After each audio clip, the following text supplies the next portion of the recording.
Agustín, Guadalupe, buen día y buen día a toda la audiencia. Buen día. ¿Qué es una nueva especialización o es una especialización sobre la especialización que son las emergencias, esto, Rafael? Esto surgió en una charla con la titular de la Secretaría de Emergencias, la doctora Ortiz Luna. Surgió la creación de el CIEM pediátrico, que es una parte de la atención pediátrica especializada puntualmente en la atención prehospitalaria de niños y niñas de 0 a 14 años. ¿Qué tipo de situaciones? En principio, en lo que trabaja el CIEN, que es en la emergencia y en la urgencia.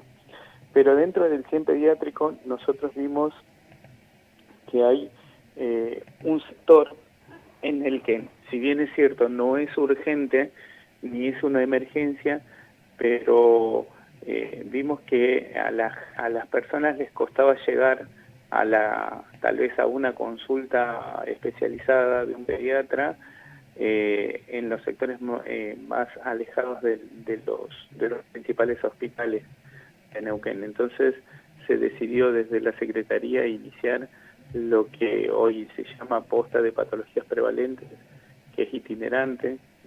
Vamos recorriendo diferentes sectores de Neuquén y hoy puntualmente estamos en Vista Alegre.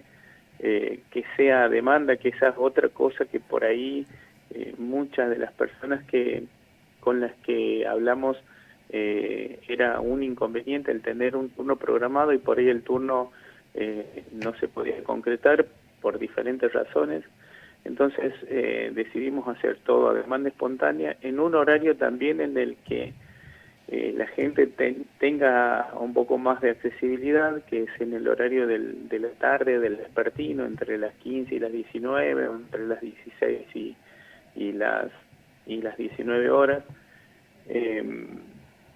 y que sea puntualmente esto a demanda espontánea y de manera que nosotros podamos ser el nexo entre esos pacientes que tal vez no pudieron asistir al turno programado o no pudieron asistir por X razón a cualquier turno, hacer la reconexión de ese tipo de pacientes al sistema, ¿no? Nosotros trabajamos de manera mancomunada con las comisiones vecinales o con los centros de salud o los hospitales de referencia de los lugares a donde nosotros vayamos, porque digo, nosotros somos itinerantes, o sea, nosotros hacemos la intervención tal vez 2 o 3 días de la semana y después nos trasladamos a otro lugar y esos pacientes quedan reconectados con el centro de salud o el hospital de referencia.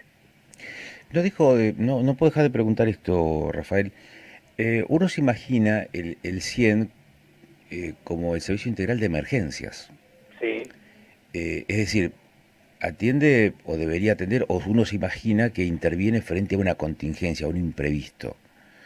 sí. Acá hay una concepción distinta, porque al impulsar la posta pediátrica itinerante, y que hoy va a estar en Vista Alegre, lo que se está, digamos, planteando como servicio es distinto. O sea, no estás trabajando sobre la contingencia, sobre la urgencia. Pero no, Ahora, esto no, no, perdón, la pregunta es otra. sí. La pregunta viene por el lado, esto no se superpone con lo que debiera ser el hospital público, salud pública, los centros periféricos, no hay una yuxtaposición ahí de esfuerzos. No, no, de hecho es complementario a lo que realiza el sistema público de salud. O sea, es lo que no Eh, está ha- haciendo el sistema público de salud entonces. no, no, es complementario, digamos, el sistema de salud tiene una demanda rechazada y nosotros trabajamos sobre esa demanda rechazada para disminuir la brecha entre los ¿Qué es una pacientes. demanda rechazada, perdón? La demanda rechazada es el paciente que asiste al centro de salud y por X razón o no tiene su turno o no puede asistir a la consulta de un turno asignado. O sea, el Eso es CIEN está demanda. cubriendo déficit de salud pública entonces, del hospital público. No sería el déficit en sí. Esta parte de la demanda rechazada que nosotros complementamos y trabajando en conjunto con el sistema de salud, hacemos la consulta de este tipo de pacientes. Son personas que tal vez están en un lugar alejado y no acceden al sistema por geografía, por transporte, por alguna situación en particular de la familia, por alguna situación en particular del paciente, por alguna situación en particular del sistema también puede ser, pero lo que digo es multifactorial, la no accesibilidad al sistema. Entonces, entiendo lo que me dice. Lo que pasa es que no puedo dejar que capaz que uno está muy en modo cascote, ¿no? Pero piensa que el 100 es para emergencia, ¿no? Cada vez que ocurre un incidente, ¿no? ahí eso quería aclarar, porque eso es muy importante. Si bien el 100 está para la emergencia y la urgencia, no nos olvidemos que el 100 pertenece a la Secretaría de Emergencia y Gestión del Riesgo. En la gestión del riesgo es donde nosotros apuntamos a este tipo de dispositivos, desde pediatría, no estoy hablando del 100 adultos, pero sí desde pediatría, desde la gestión del riesgo apuntamos a este tipo de población para disminuir el riesgo, digamos. Hay pacientes que, no sé, por ejemplo, por X razón, 4 años, la docente solicita una interconsulta con el pediatra o con el médico general del centro de salud. Esa mamá, por la razón que sea, o porque no pudo, porque no tiene el turno, porque no tiene para el sistema de transporte, etcétera, o porque el niño se enfermó, no va al turno asignado.